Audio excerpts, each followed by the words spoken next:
حضرت بابا فریدالدین مسعود گنج شکر بابا صاحب رحمتہ اللہ علیہ فرماتے ہیں کہ ایک نیک نوجوان تھا، دن کو روزہ رکھتا، رات کو نماز پڑھتا، پر اللہ سے ڈرتا پھر بھی بہت ہی زیادہ تھا، بڑا ہی ڈرتا تھا۔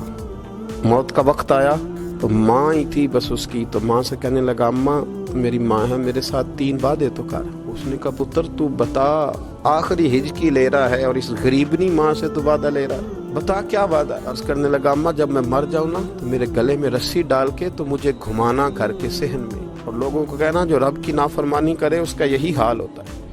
یہ اعلان کرنا جو اللہ کے نافرمان ہوں ان کا یہی اشر کیا جانا چاہیے۔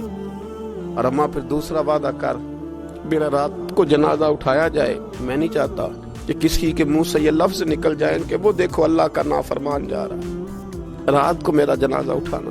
اور اماں تیسرا میرے ساتھ وعدہ کر کہ لوگ مجھے دفن کر کے آ جائیں گے تو میری قبر پہ چلی جائے گی۔ عمل میرے پاس کوئی نہیں، پر مجھے لگتا ہے ماں کے قدموں کی برکت سے عرش کا مالک بھی رحم فرمائے گا، اماں تو وعدہ کر۔ بابا صاحب رحمۃ اللہ علیہ فرمانے لگے کہ ماں بوڑھی ماں نے وعدہ کر لیا، کہا بیٹے ٹھیک ہے اگر تیری یہی ضد ہے تو میں تیار ہوں۔ پھر اس نے کلمہ شہادت پڑھا، اس نوجوان کی روح پرواز کر گئی۔ بوڑھی ماں نے رسی منگائی تو ولی من خاف مقام ربہ جنتان، جو ڈر جائے، اس نے تو کہا تھا نا کہ رسی ڈال کے گھمانا اور کہنا یہ اللہ کا نافرمان ہے، اس کا یہی اشر ہونا چاہیے تھا۔ لیکن جب ماں گلے میں رسی ڈالنے لگی تو گھر کے ہر کونے سے آواز آنے لگی، خبردار یہ رب کا دوست ہے، اللہ کے دوستوں کے ساتھ اس طرح کا معاملہ نہ کیا جائے، اسے چھوڑ دیا جائے۔ اور کہا تمہیں کچھ بھی اور کرنے کی ضرورت نہیں ہے، یہ تو رب کا دوست ہے اور رب کی بارگاہ میں حاضر ہو گیا۔ کوئی بندہ کہے گا کہ یہ تو ایک بابا فرید کا سنایا ہوا واقعہ ہے، سنیے بخاری میں حدیث ہے، نبی پاک صلی اللہ علیہ وسلم نے فرمایا، حضرت ابو ہریرہ رضی اللہ تعالیٰ عنہ راوی ہیں، حضور فرماتے ایک شخص مرنے لگا تو اپنے بچوں سے کہنے لگا کہ میں جب مر جاؤں تو مجھے جلا دینا، اور پھر میرے جلے ہوئے وجود کو پیس دینا، پھر مجھے ہوا میں اڑا دینا۔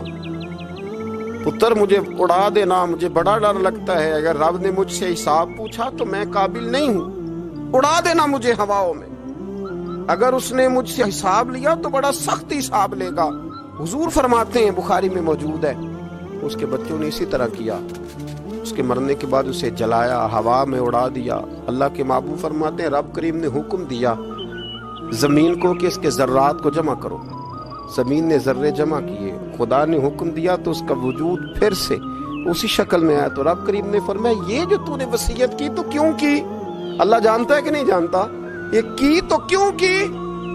تو وہ پڑا کہنے لگا اللہ میرے اندر تو طاقت نہیں تھی تیرے سامنے کھڑا ہو کے حساب دے سکوں، تجھے منانے کے لیے تیرے خوف سے ڈر گیا، میں ڈر گیا۔